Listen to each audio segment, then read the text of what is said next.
예, 마가복음 9장 14절에서 24절입니다. 주보에는 추가 성구만 나와 있어요. 원래 성구는 직접 찾으셔야 됩니다. 9장 14절, 24절, 제가 먼저 14절 읽도록 하겠습니다. 이에 그들이 제자들에게 와서 보니 큰 무리가 그들을 둘러싸고 서기관들이 그들과 더불어 변론하고 있더라.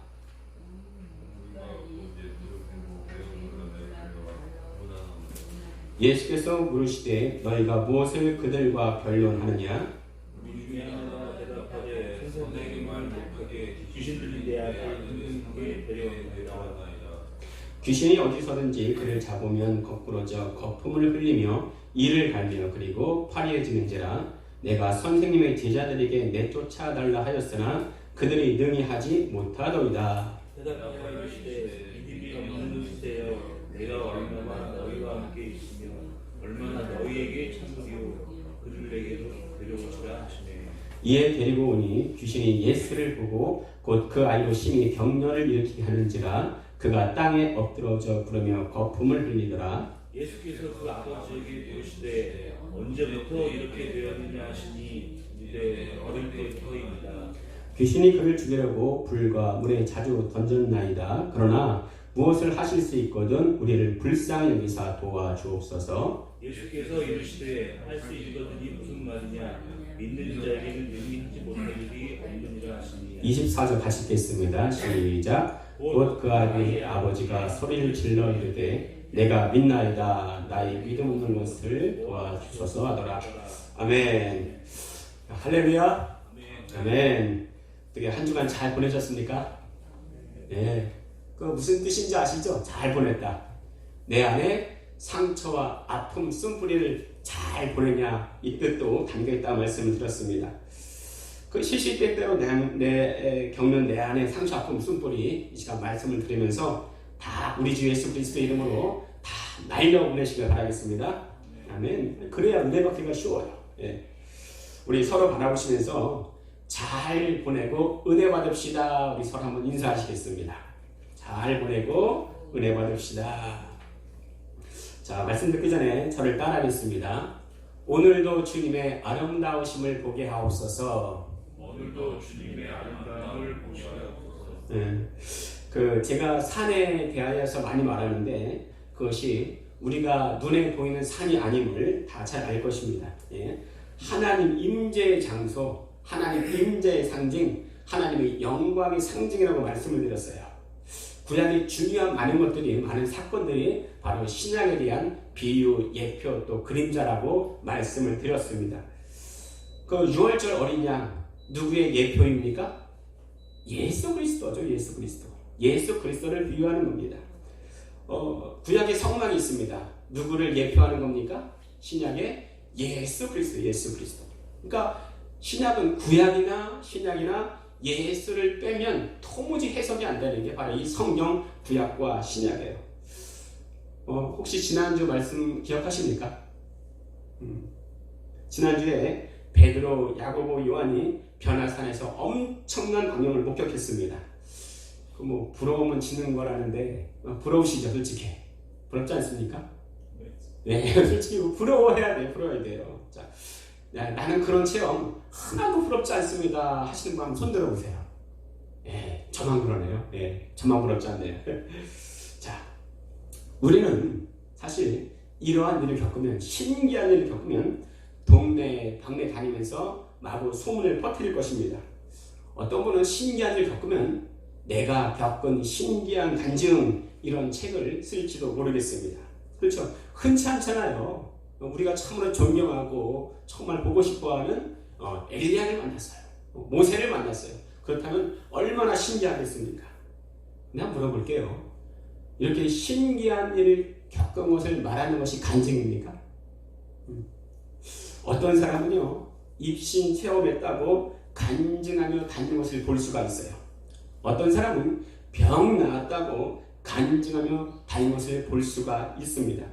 자, 신기한 일을 겪었으면 그것이 간증 맞습니까? 만약 베드로가 변화산에서 겪은 일련의 사건이 간증이라면 베드로는 다닐 때마다 변화산 이야기를 했을 것입니다. 그런데 그의 일생에 딱 한 번 변화산 얘기해요. 우리 주보에 있는 베드로후서 1장 17절 18절이 있습니다. 같이 한번 읽어볼까요? 베드로후서 1장 17절입니다. 시작. 지극히 큰 영광 중에서 이러한 소리가 그에게 나기를 이는 내 사랑하는 아들이요 내 기뻐하는 자라 하실 때에 그가 하나님 아버지께 존귀와 영광을 받으셨느니라. 추가 성구는 지금 주보에 있습니다. 오른편에. 예. 자, 베드로후서 1장 18절이 있는데 같이 한번 읽어볼게요. 시작. 이 소리는 우리가 그와 함께 거룩한 산에 있을 때에 하늘로부터 난 것을 들은 것이라. 그렇습니다. 베드로후서 1장 18절 보니까 거룩한 산에 있을 때에 거룩한 산을 두 자로 줄이면 뭐가 돼요? 예? 거룩한 산을 두 자로 줄이면 성산입니다. 우리 교회 이름이죠. 예, 거룩한 산을 세 자로 하면 뭐예요? 변화산입니다. 이게 베드로가 말하는 이 거룩한 산이 바로 변화산을 말하는 거야. 그러니까 두 자라면 성산이고 세 자라면 변화산이고 네 자라면 거룩한 산. 다 같은 말이에요. 자, 근데 베드로가요 이때 이 신기한 체험 겪은 것을 일생에 딱 한 번 얘기합니다. 그리고 변화산 사건에서 이것저것 겪은 것이 많이 있는데 딱 하나만 얘기해요. 하나님께서 예수를 인정하시는 이 말. 예. 이게 간증이에요. 신기한 체험이 간증이 아니고 그 사건 속에서 생명 대신 예수 그리스도 만났다. 이게 간증이에요. 예. 천국 지옥 보는 게 간증이 아니고요. 병이 낫는 게 간증이 아니라는 겁니다.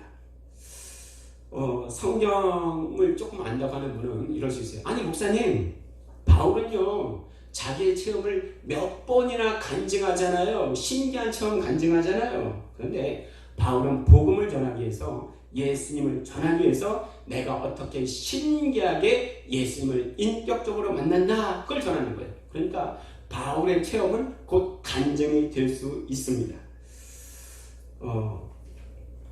내가 신비한 체험을 잘못 내가 말하면 그것이 내 무용담이 될 수 있어요. 야, 이런 신비한 일을 겪었어. 그것이 내 무용담이 될 수가 있습니다. 그것이 자기를 높일 수가 있어요. 그런데 성경은 철저히 사람이 높아지는 것을 경계하고 배제합니다. 사람이 높아지면요 교만밖에 안 나와요. 교만은 타락으로 가는 지름길입니다. 여러분 마귀가 왜 타락했어요? 교만했어요. 예. 성경은 오로지 예수 그리스도의 이름을 증거하는 책이에요. 마태복음을 간단히 말하면 뭐라 말할 수 있을까요? 마태복음은요 마태가 만난 예수 이야기, 이게 마태복음이에요. 그럼 마가복음은요 마가가 만난 예수 이야기 이거예요. 그럼 누가복음은 뭐예요? 누가가 만난 예수 이야기. 그럼 요한복음은요 요한이 만난 예수 이야기 말할 수 있습니다. 그리스도인은요 내가 그리스도인이라고 한다면은 내가 만난 예수 이야기가 있어야 돼요. 그게 없으면 그리스도인이 아닙니다. 자, 근데 내가 만난 예수 이야기, 자 요한이 만난 예수 이야기가 요한복음이라고 한다면 내가 만난 예수 이야기는 그것도 뭐라고 말할 수 있을까요? 우리 로마서 16장 25절 보도록 하겠습니다. 같이 주가 있습니다. 시작. 나의 복음과 예수 그리스도를 전파함은 영세 전부터 감추어졌다가 이제는 나타나신 바 되었으며. 자, 이 바울이 뭐라고 말합니까? 예수 만난 이야기를 나의 복음 이렇게 말하고 있습니다. 나의 복음이 있어야 된다는 거예요. 마태가 만난 예수 이야기는 마태 복음이라고 한다면 내가 만난 예수 이야기는 나의 복음 이렇게 말할 수 있다는 거예요. 어떤 사람은 그럴 수 있어요. 나의 복음 하니까 좀 안 좋게 여기는 분도 계시더라고요. 왜냐하면 나의 복음과 내가 복음을 헷갈려 해서 그래요. 예. 내가 복음은 누가 드러나는 거예요? 내가 복음은 내가 나빠지면은 교회 일이 안 돼. 내가 우리 교회 주역이야. 하늘엔 태양이 하나밖에 없어. 내가 드러나는 게 바로 내가 복음이에요. 그런데 나의 복음은 내가 체험한 인격적으로 예수 만난 복음을 말하는 거예요. 그러니까 나의 복음은 내가 드러나는 게 아니고 예수님이 드러나는 겁니다. 그래서 만약에 나의 복음이 없다면 그를 그리스도인이라고 말하지 못한다는 거예요. 자, 여러분은 내가 복음이 있습니까? 아니면 나의 복음이 있습니까? 어떤 복음이에요? 한번 따라해 보실까요? 나는 예수님을 인격적으로 만난 나의 복음이 있습니다. 어떤 신비한 체험을 하는 게 복음이 아니고 이게 간증이 아니라는 거예요. 성경은 많은 신비를 말하고 있지만 우리는 신비주의자가 아니에요. 성경은 많은 은사를 말하고 있지만 우리는 은사주의자가 아닙니다. 제가 은사를 부정하는 게 아니에요. 우리가 바라봐야 될 마지막 초점, 마지막 열매가 뭔가 하는 거예요.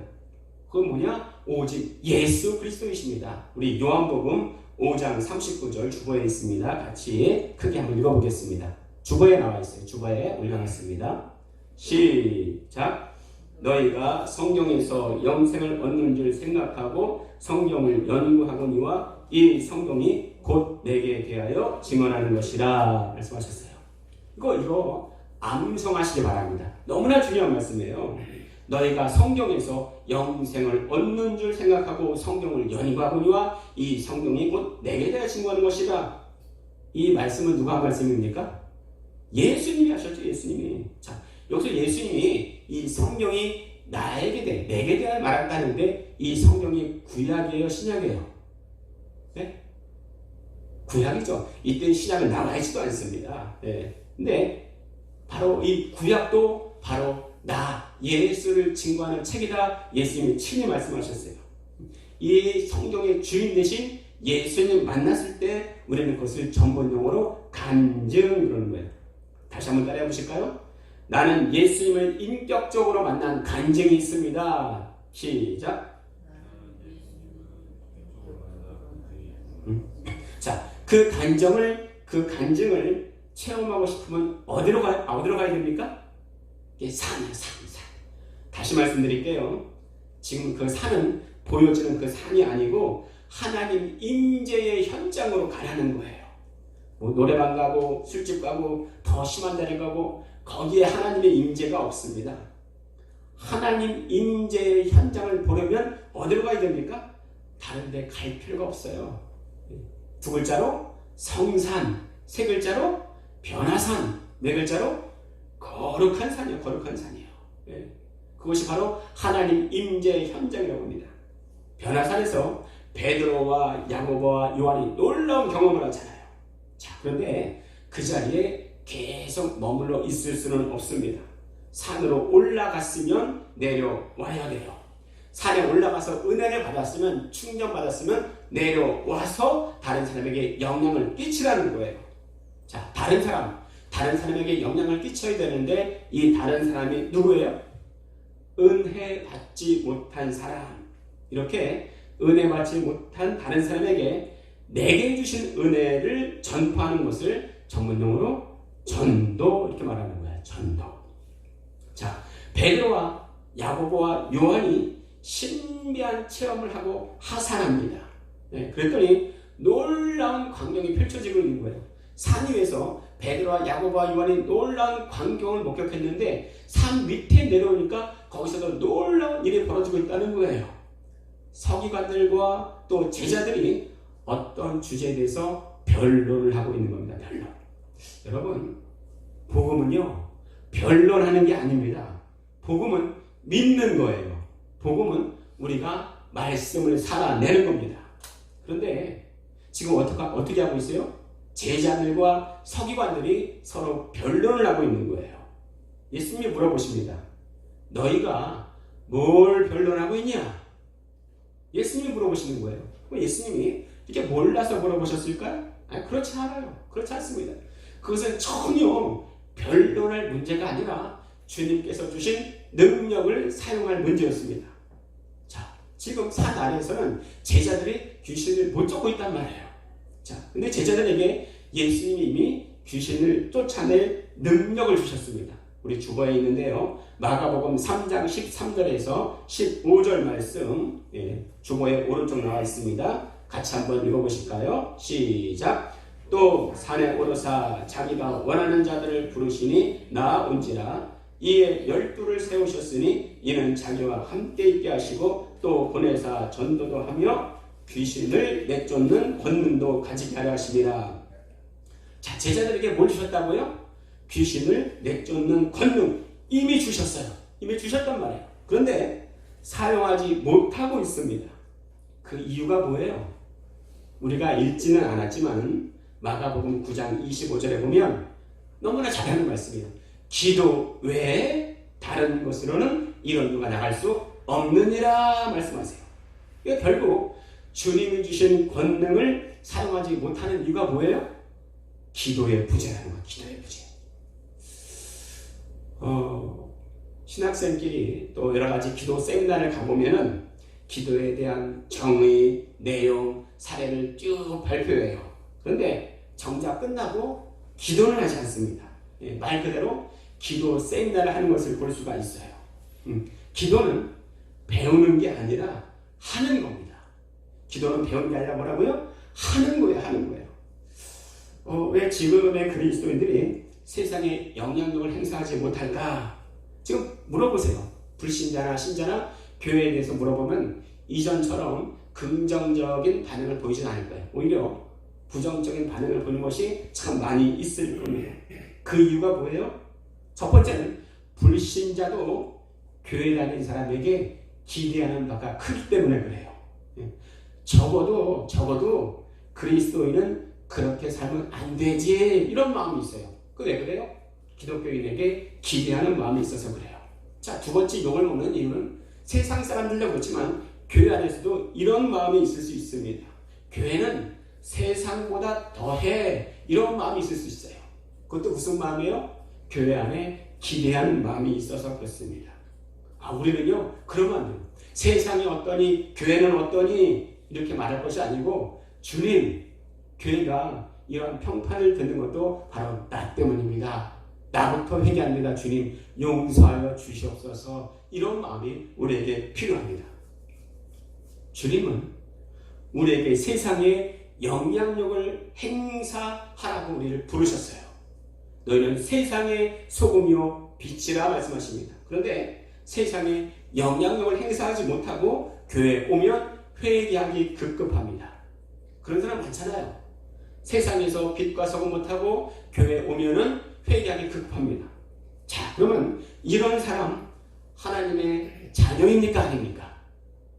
교회에서는 세상에서는 하나님의 자녀처럼 못 살아요. 그런데 교회에 오면 하나님의 자녀라고 회개하기 급급합니다. 자, 이런 사람 하나님의 자녀입니까 아닙니까?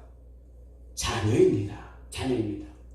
그런 사람이라도 예수님을 믿는 자라면 하나님의 자녀된 권세가 있어요. 요한복음 1장 12절에 영접하는 자 곧 그 이름을 믿는 자에게는 하나님의 자녀가 되는 권세를 주셨으니 이렇게 말씀하십니다. 자, 뭐가 있다고요? 믿으면 하나님의 자녀된 권세 있습니다. 그러나 하나님의 자녀된 권세가 있다 할지라도 기도하지 않으면 세상을 이길 권능은 없습니다. 우리는 이 둘 다를 가지고 있어야 돼요. 권세와 권능. 제가 이전 교회에서 있었던 일이에요. 제가 신학하기 전에 또 청년 때 있었던 일인데요. 교회에서 기도를 뜨겁게 하는 몇 명의 여자 청년들이 있었습니다. 밤이면 밤마다 교회에 나가서 뜨겁게 기도하고 부르짖었어요. 네. 여러분 느끼시는 분이 계실 수도 있겠는데 기도를 깊게 하면은 그 기쁨이 세상이 주는 평안과 같지 않습니다. 네, 기도에 깊이 들어갔다 하면은 얼굴이 맑아지고 또 평안해지는 것을 볼 수가 있어요. 자, 그게 좋아 보였던지 교회에 나온 지 얼마 안 된 초신자가 자기도 같이 기도하자고 그 자매들을 따라 나섰습니다. 며칠 같이 기도하는데 그 언니들이 평생에 듣도 보도 못한 이상한 말로 기도를 하는 거예요. 그게 뭐예요? 방언. 그 언니들이 이건 방언이라는 거야 그랬더니 그 초신자가 나도 받고 싶다. 어떻게 받을 수 있지? 물어보니 그 언니들이 전심으로 기도해 이런 말이에요. 전심으로 기도해. 그래서 이 별로 교회 나온 지 얼마 안 된 이 청년이 간절히 기도했어요. 하나님 내게 방언의 은사를 주시옵소서 하고 그랬어요. 간절히 기도했더니 그날 정말로 받았습니다. 그런데 말씀의 기초가 너무 없는 거예요. 자, 예수님께서 40일을 금식하시고 성령으로 충만하셨지만 육체가 쇠약할 때 마귀한테 시험받죠. 자, 그때 예수님은 말씀이 있음으로 말미암아서 그 시험을 돌파하십니다. 시험이 올 때는요, 내 안에 말씀이 있지 않으면 그 시험에 걸려들 수밖에 없어요. 넘어질 수밖에 없습니다. 자, 이 초신자가 은사는 받았는데 말씀의 기초가 너무 없는 거예요. 어떤 신비한 은사를 가지고 있다 할지라도 내 안에 말씀이 없으면 시험이 올 때 넘어질 수밖에 없습니다. 좀 물어볼게요. 신비한 은사가 중요합니까? 아니면 확실한 말씀이 중요합니까? 뭐가 중요해요? 말씀이 중요하죠. 말씀이 중요하죠. 은사는 잠깐이지만 말씀은 영원해요. 자, 그 자매가 집에서 혼자 기도하는데 이런 말이 들리더래요. 내가 너의 하나님이다. 내 말을 들으라. 이런 말이 들어요. 계속 누군가가 이렇게 얘기하더라는 거예요. 그런데 말씀의 기초가 없으니까 그게 누군지 모르는 거예요. 처음엔 이렇게 들려오더니 나중에 어떤 말이 들려오냐면 스스로 목숨 끊어라 그러더랍니다. 이거 누구예요? 이거 누가 하는 말입니까? 하나님이 하시는 말이겠어요? 아니에요. 이거 마귀가 하는 말이에요. 자기 차를 타고 가는데 그런 생각이 막 나오더래요. 내가 저 차에 돌진해서 스스로 목숨 끊고 싶다. 이런 생각이 막 들더라는 거예요. 그 생각 누가 주는 겁니까? 마귀가 주는 거예요. 여러분, 생각도 조심해야 되는 것이요. 자기가 하는 생각이 있고요. 하나님이 주시는 생각이 있고 마귀가 주는 생각이 있습니다. 여러분, 예수님이 12제자 중에 가룟 유다가 왜 예수님을 알았습니까? 성경은 말씀하시기를 벌써 마귀가 가룟 유다의 마음에 예수를 팔려는 생각을 넣었더니 그랬어요. 자, 가룟 유다가 예수님을 왜 팔았다고요? 마귀가 예수를 팔려는 생각을 넣었다 하는데 이 생각도요, 마귀가 주는 생각도 있습니다. 여러분, 말씀을 들을 때에 우리 그럴 수 있잖아요. 생각이 저 멀리 갔다가 또 설교가 끝날 때쯤이면 생각이 또 쏙 들어올 수 있어요. 왜요? 마귀는요, 계속 말씀을 못 듣게 해요. 왜 그렇습니까? 말씀을 들음으로 말미암아서 내 안에 믿음이 생겨나기 때문에 그래요. 그러니까 우리는 계속 말씀을 들을 수 있는 귀를 열어 주옵소서, 말씀이 들려지게 하여 주시옵소서 마음에 삼하고 기도해야 돼요. 이 시간에 저를 따라해 볼까요? 성령님 말씀하소서. 내가 듣겠습니다. 성령님 깨닫게 없어서 내 마음을 열어 주시옵소서. 아멘. 예. 그런데 이 자매는 마귀한테 그 생각을 열어놨어요. 나중에는요, 계속 또 심해지는 거예요. 기괴한 행동을 하고 난리 법석 떠는 거예요. 거기서 기도하는 청년들도 이런 일을 들은 적도 없고 본 적도 없는 거예요. 너무 당황됐습니다. 그런데 자기들 책임이 있으니까 초신자 그 청년을 자기 집으로 데리고 와서 기도해주고 또 찬양도 들려주는데 참 신기한 게요. 그 자매가, 초신자 자매가 일반 복음 성가는 같이 따라 부르는데 보혈 찬양은 따라하지 못하더래. 보혈 찬양. 예수님의 이름은 부르지 못하더라는 거예요. 또 칼이나 뾰족한 것이 있으면 자기 자신을 찌르려고, 자해하려고 막 찾는데요. 그 힘을 당해낼 수가 없더래요. 얼마나 힘이 세지요. 그리고 눈이 얼마나 무서운지 눈을 못 쳐다보겠더래요. 우리 한번 옆 사람 눈을 한번 쳐다볼까요? 네, 옆 사람. 네, 얼마나 이뻐, 그죠? 얼마나 이뻐요, 그죠? 서로 바라보는데 얼마나 이뻐요. 눈을 떼지 못하냐, 그죠? 그런데 이 자매의 눈을 보니까 도무지 쳐다보지 못하겠더래요. 자, 그런데요, 그때 신기한 게 보혈 찬양을 들려주면 진정되더랍니다. 여러분요, 마음이 힘들고 어려울 때, 마음이 진정되지 않을 때 예수 보혈 찬양 많이 들으시기 바랍니다. 그때 제 친구가 보혈 찬양의 중요성을 알게 됐대요. 자, 결국엔요, 나중에 이 청년을, 초신자 청년을 정신병원으로 데리고 갔습니다. 그 기도하는 자들의 청년 중에 한 명이 바로 제 친구였어요. 나중에 그 청년의 친구가 제게 이런 말을 해요. 야, 정말로 그때 당황했고 끔찍했다. 다시는 이런 일을 겪고 싶지 않다. 봉고차 뒷자리에 앉아서 그 초신자 청년이랑 같이 있는데 자기의 눈을 쭉 쳐다보고 있더래요. 그리고 한마디 하더랍니다. 이젠 너에게 들어갈까? 이런 말 하더래요. 온몸에 소름이 쫙 돋았대요. 무섭다. 다시는 그런 경 하고 싶지 않다.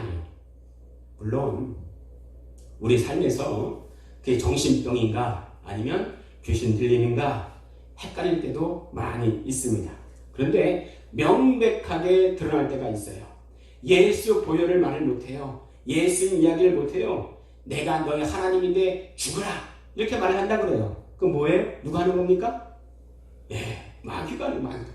어느 누구라도요, 영적으로 무지하거나 퇴보에 있으면, 말씀에 무지하면 사단이 딱 치기 좋은 상태가 된다는 거예요. 우리는 날마다 영적 전쟁, 영적 싸움을 한다고 합니다. 그러면 우리의 적이 누군지 알아야죠. 우리의 적이 사람입니까? 아니에요. 우리의 적은 바로 마귀라는 거예요. 그래서 성경에는 마귀를 대적하라 말씀하세요. 왜 대적합니까? 그것이 우리의 대적자, 적이기 때문에 그래요. 근데 성경에서는 마귀를 대적하라, 그러면 어떻게 한다고요? 너희를 피하리라 말씀하십니다.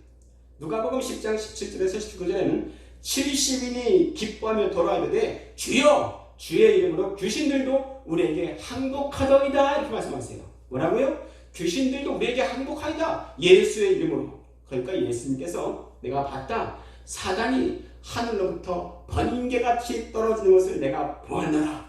내가 너에게 뱀과 전갈을 밟으며 원수의 모든 능력을 제어할 권세를 주었으니 너희를 해칠 자가 결코 없으리라. 예수님 말씀하세요. 이거 누구에게 하신 말씀이에요? 예수님이 누구에게 하신 말씀이에요? 70인의 제자에게.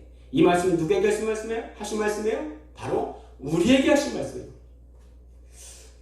그때 저는 서울에서 일하고 있어서 나중에 그 소식을 알게 됐는데, 만약에 제 친구들이 예수 이름의 권세를 알고 그 능력을 행사했다면 어땠을까 하는 생각이 들었습니다. 예수님은 이미 우리에게 모든 원수의 능력을 제어할 권세를 우리에게 주셨어요. 그런데 권세는 능력이 아닙니다. 권세는 뭐냐면 내가 태어날 때부터 당연히 가지고 있는 권리와 지위를 말하는 거예요. 다시 한번요. 권세는 태어날 때부터 당연히 가지고 있는 권리와 지위를 말하는 거예요. 만약에 내가 임금의 아들로 태어났다면 태어날 때부터 임금의 가족이 되어서 임금의 권세를 가지고 있는 거예요. 내가 독수리로 태어났다면 내가 태어날 때부터 독수리의 권세를 가지고 있는 것입니다. 이와 같이 내가 예수 믿어서 하나님의 자녀로 다시 태어났다면 예수 이름의 권세가 내게 있는 거예요. 자, 내가 하나님의 자녀로 다시 태어났다면 어느 누구나 더러운 귀신을 제어할 권세가 있습니다. 도로 위를 쌩쌩 달리는 위험한 자동차가 있어요. 자, 제가 그러지 말라고 호라기를 삐익 부르면 그 차가 설까요? 안 멈춥니다. 예? 나는 잘생긴 성산교회 김철 목사야, 빨리 서! 이런다고 멈출까요? 안 멈춰요. 왜 그럴까요? 나는 그럴 만한 권세가 없어요. 그런데 경찰이 호루라기를 삑 불고 몇 번 차 멈추세요, 몇 번 차 멈추세요 이러면 멈출까요? 멈춰요. 왜 그래요? 경찰은 정부로부터 받은 합법적인 권세가 있기 때문에 그렇습니다. 이 권세가 악한 영을 배척하는 우리의 권세예요. 자, 그런데요, 더 나아가서 악한 영을 쫓으려면 권능이 있어야 됩니다. 권능. 앞으로 2년 후에 2026년인가요? 그 월드컵이 있죠? 2002년에, 그죠? 네. 월드컵 축구나 또 다른 경기 축구를 할 때에 운동장 밖에서 감독이 선수에게 이거에 저거에 이거에 선수들을 제어할 수는 있지만 골은 못 넣어요. 그렇죠?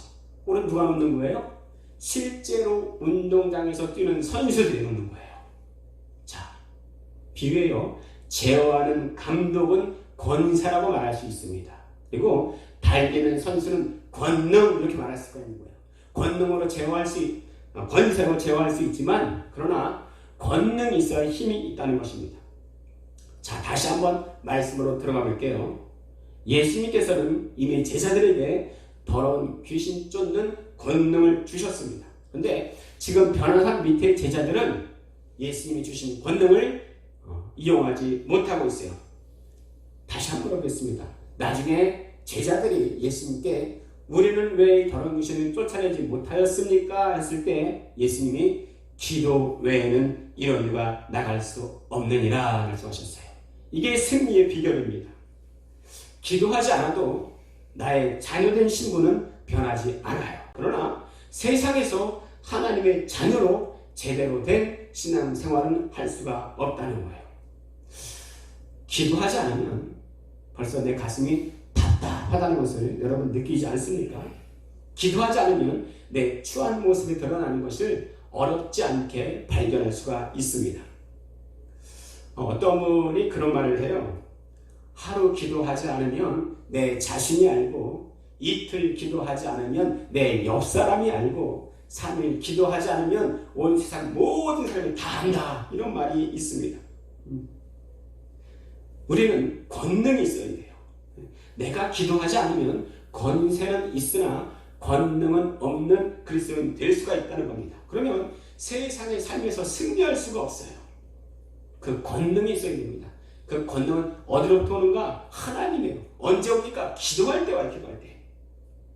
영적인 싸움, 영적인 전쟁은 모든 그리스도인들에게 피할 수가 없습니다. 여러분, 마귀가 누굴 제일 미워할까요? 마귀가 누굴 제일 미워할까요? 네, 하나님 아니에요. 하나님 아니에요. 마귀는 하나님 앞서 벌벌 떨 뿐입니다. 떨 뿐이에요. 마귀는 하나님의 자녀된 사람들을 미워해요. 왜냐하면 자기 자신은 지옥 갈 줄 알아요. 그런데 하나님의 자녀는 그 마지막에 천국임을 압니다. 그래서 마귀가 가장 미워하는 대상은 천국 갈 하나님의 백성들을 가장 미워한다는 거예요. 다시 한번 따라해 보실까요? 나는 마귀에게 미움받으나 하나님께 사랑받는 하나님의 자녀다. 네, 오늘 말씀은 뭐 귀신이 누구고 어떻게 생겼고 우리에게 어떤 피해를 주고 이걸 말하는 게 아니에요. 하나님의 자녀된 자의 기도의 영향력에 대해서 말씀해주고 있습니다. 네, 마지막으로 한 예화를 드리고 오늘 말씀을 맺도록 하겠습니다. 그 이전 교도소의 보안 대장이었던 박효진 장로님 계세요. 다 들어보셨죠? 너무 유명해서 박효진 장로님. 네. 나중에 그 스크린이 되는 대로 그분의 직접 겪은 간증 이야기, 간증 영화를 보여드릴 겁니다. 네. 그분의 간증이에요. 그가 예수님 만나고 만나는 사람마다 복음을 전하기 시작했습니다. 그 대상은 주로 죄수들이죠. 왜냐하면 그분이 교도소의 보안 대장이었기 때문에 그렇습니다. 어느 날 퇴근하고 당시에는 차가 없었기 때문에 오토바이를 타고 퇴근하는 중이었습니다. 근데 갑자기 눈앞이 안 보이고 하늘이 시커매지는 거예요. 이게 무슨 일이지? 오토바이를 길 옆에 두고 세우는데 영적인 눈이 확 열렸습니다. 앞에 초등학생 3명이 길을 가는데 더러운 귀신들이 초등학생들에게 왔다 갔다 장난을 치더라는 거예요. 그런데 한 명의 초등학생에게는 장난을 치지 못하더래요. 왜 그러지? 왜 악한 놈이 한 명에게 접근하지 못하지? 의문을 품었는데 하나님이 그것도 알게 해주셨어요. 그 한 아이에게 큰 무슨 문제가 있었는데 그 아이의 부모님과 또 교회 여러 집사님들이 그 아이를 위해서 작정 기도를 하고 있는 것을 보여주셨습니다. 그 기도가 아이에게 울타리가 되어서 귀신이 침입하지 못하는 것을 보여주셨어요. 그분의 그 장로님의 간증이지만 이게 뭐 귀신이 있고 없고 그걸 말하는 게 아니에요. 우리가 싸우는 악한 영들은 오직 예수 그리스도의 이름으로 또 기도하는 사람으로 울타리가 되어서 그것을 막을 수가 있다는 겁니다. 이것을 누가 알 수 있어요? 오직 기도하는 사람이. 기도하는 사람에게 권능이 임합니다. 기도하는 사람이 세상을 이길 수가 있습니다. 기도하는 사람이 소금과 빛으로 살아갈 수 있습니다. 우리 한 주간에 정말 깊게 기도하시면서 하나님의 마음을 받고 그 주시는 생각으로 한 주간에 주신 권능으로 승리하시는 우리 모두 다 되시기를 우리 주 예수 그리스도 이름으로 축원드립니다. 기도하겠습니다.